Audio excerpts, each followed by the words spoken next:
It's the first day of school, so spend the morning with me. Y'all, I literally got to the school as early as I could today because I had so much to do. And early wasn't even that early because that only gave me an hour before the kids came.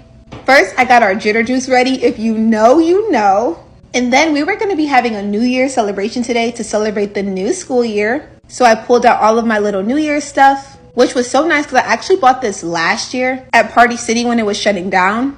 And then I had this random box of just junk, so I needed to take that to the dumpster.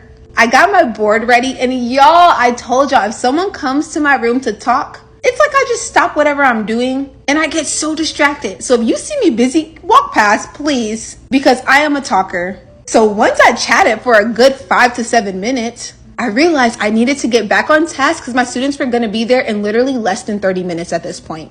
So in previous years, actually every year since I've been teaching, I've always laid out a coloring sheet for my students to do when they first got there. And it's nice, it gives them something to do. But the issue is that there's students who come exactly at 7:30. So by 8 o'clock, they're done. And they're looking for the next thing to do, or they want to show me their pictures. So for the first time ever, I'm like, let me have out table toys. That way the students can just free build, free play. And I can stand at the door, greet parents, help any students that are crying, deal with any last minute registrations, you know, all of that. And y'all, it worked out so well. And I don't know why it took me 7 years to realize that, but I'm glad I got it together this year. I wrote our morning message. I write a morning message every day, so why not start the first day of school to get them in the habit of it?